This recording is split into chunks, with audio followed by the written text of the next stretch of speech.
Shalom Bapak Ibu yang ada di Sidoarjo, Mojokerto maupun di Tulungagung.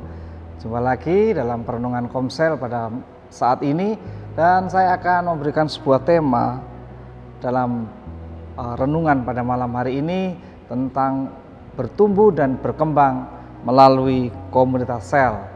Yang menjadi persoalan adalah apakah Bapak Ibu semua sudah tergabung di dalam komunitas sel atau belum? Jika Anda sudah tergabung, sejauh mana Anda tergabung dalam komunitas sel? Jika belum, maka hari ini saya mendorong Anda untuk tergabung di dalam komunitas sel yang ada di sekitar Anda. Ada beberapa hal yang akan kita alami ketika kita tergabung di dalam sebuah komunitas, istimewa komunitas sel. Apa yang akan kita alami? Yang pertama, komunitas sel akan mendorong Anda untuk bertumbuh dan berkembang di dalam iman kita. Nah, kenapa bisa demikian? Saya akan membacakan dalam Ibrani pasal 10 ayat 24 dan 25. Dan marilah kita saling memperhatikan supaya kita saling mendorong dalam kasih dan dalam pekerjaan baik. Janganlah kita menjauhkan diri dari pertemuan-pertemuan ibadah kita seperti yang dibiasakan oleh beberapa orang. Tetapi marilah kita saling menasihati dan semakin giat melakukannya menjelang hari Tuhan yang mendekat. Nah, Bapak Ibu semua yang dicintai Tuhan, apabila Anda tergabung di dalam sebuah komunitas, yaitu komunitas sel, maka akan ada banyak keuntungan di dalamnya. Yang pertama, Anda akan mengalami sebuah pertumbuhan dan perkembangan di dalam iman kerohanian kita. Ketika iman dan kerohanian kita bertumbuh dan berkembang, maka kita akan menuju kepada kedewasaan rohani. Nah, ada keuntungan, ada banyak kata saling di dalam dua ayat ini saja. Saya akan bacakan. Yang pertama, di dalam ayat ini terkandung saling memperhatikan. Jika kita tergabung dalam sebuah komunitas sel, maka Anda akan mendapat satu perhatian. Kita akan memberikan saling memperhatikan satu dengan yang lain. Bukan untuk bergosip, tapi saling memperhatikan di sini adalah untuk kita bisa bersama-sama bertumbuh dan berkembang di dalam iman kita. Dan itu bisa dipraktekkan di dalam komunitas sel. Ada saling memperhatikan. Yang berikutnya adalah saling mendorong untuk bertumbuh dalam kasih. Di dalam komunitas sel kita akan saling memberikan satu semangat satu dengan yang lain, akan memberikan support satu dengan yang lain untuk kita bisa bertumbuh dalam kasih. Kasih kepada siapa? Yang pertama pasti kasih kepada Tuhan. Kita akan saling menumbuhkan, mendorong dalam pertumbuhan iman kita, dalam kasih kita kepada Tuhan. Semakin hari semakin kita mencintai Tuhan, semakin hari kita semakin mengandalkan Tuhan. Dan yang kedua adalah mengasihi sesama kita. Kita bisa saling mengasihi, saling memberikan satu pengampunan, saling memberikan pertolongan satu dengan yang lain. Itu bisa terjadi di dalam komunitas sel. Kenapa demikian? Karena komunitas sel kita bangun bersama-sama sehingga kita bisa saling mendorong untuk kita mempraktekkan kasih itu di dalam keluarga kita dan di dalam komunitas kita. Yang berikutnya adalah mendorong untuk mengerjakan perbuatan baik. Nah, di dalam komsel ini terjadi sebuah dorongan untuk kita berbuat baik. Berbuat baik di sini mengacu kepada pemuridan. Anda di dalam komsel akan dimuridkan bagaimana kita bisa berdoa, bagaimana kita bisa sharing firman Allah satu dengan yang lain, bagaimana kita bisa saling menguatkan satu dengan yang lain. Bahkan dalam komsel Anda akan belajar bersama-sama menjadi pendoa syafaat, memberitakan kabar baik kepada orang-orang sahabat-sahabat di sekitar kita. Jadi Anda ketika kita tergabung dalam komsel, Anda akan didorong untuk mengerjakan perbuatan baik, yaitu kita bisa terdorong untuk terlibat di dalam pelayanan sesuai dengan minat, bakat, talenta, karunia Anda, dan Anda akan temukan di sana. Di dalam komsel kita dimuridkan.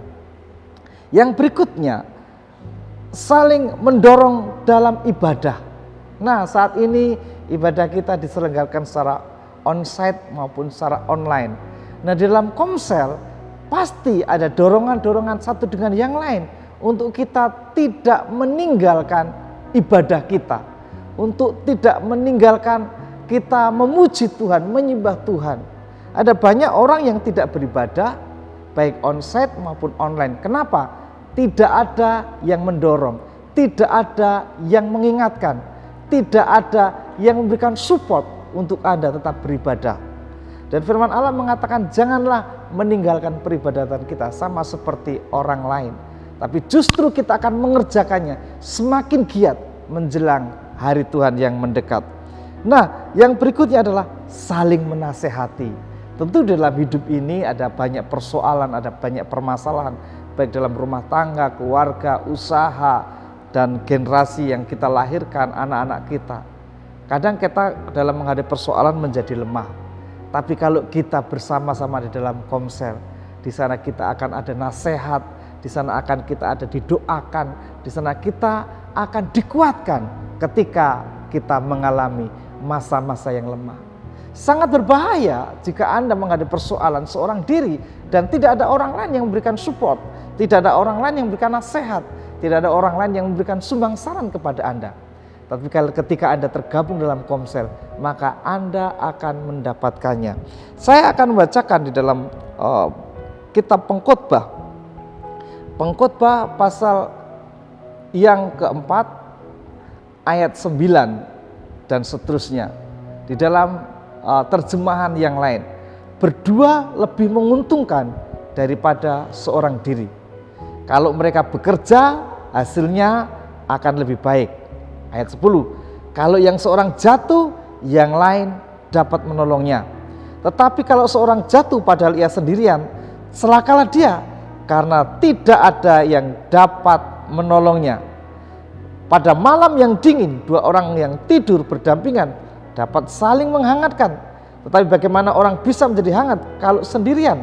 Ayat 12, dua orang yang berpergian bersama dapat menangkis serangan, tapi orang yang sendirian mudah dikalahkan. Tiga utas tali yang dijalin menjadi satu, sulit diputuskan. Di dalam komsel, Anda akan mendapat topangan, dukungan, nasihat, perhatian, dan itu terjadi saling. Nah, itulah keuntungan kita mengikuti komsel. Ya, yang pertama tadi katakan, di dalam komsel kita bisa mengembangkan dan menumbuhkan iman kita. Yang berikutnya, di dalam komsel kita bisa saling memberi. 1 Korintus ayat 14 sampai 26 dikatakan, jadi bagaimana sekarang saudara-saudara, bila mana kamu berkumpul, hendaklah tiap-tiap orang mempersembahkan sesuatu, yang seorang mazmur, yang lain pengajaran atau penyataan Allah, atau karunia bahasa roh, atau karunia untuk menafsirkan bahasa roh. Tetapi semuanya itu harus dipergunakan untuk membangun. Nah, banyak orang kecewa dan mundur dari komunitas komsel. Karena apa? Karena memiliki mentalitas yang salah. Yang pertama tadi, kita harus memiliki mentalitas saling. Bukan apa yang saya dapat dari komsel, tapi justru dalam komsel ini kita bisa saling. Di dalam komsel kita akan ada tempat untuk saling memberi.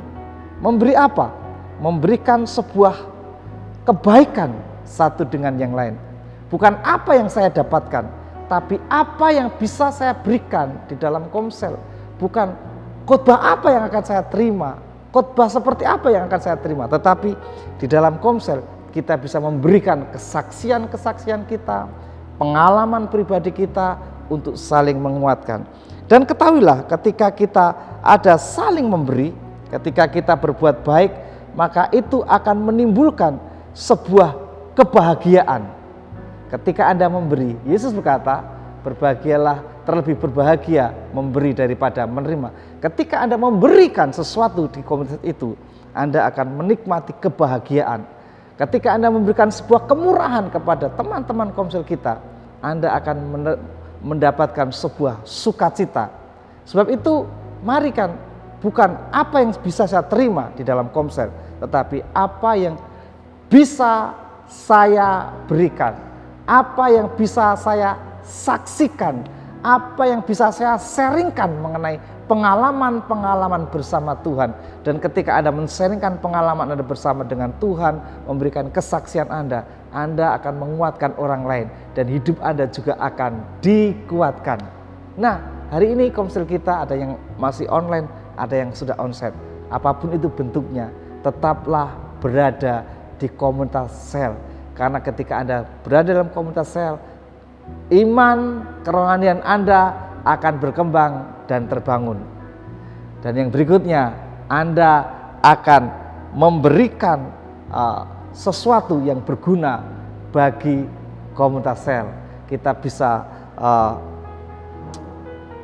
tempat untuk saling memberi di dalam komsel. Oke, hari ini saya akan berdoa untuk kita semua supaya kita tetap semangat di dalam menjalin komunitas sel. Terima kasih Tuhan Yesus. Biarlah setiap kami yang mendengarkan perenungan ini, kami yang sudah berkomsel, kami yang melayani di komsel, kami semakin giat kembali.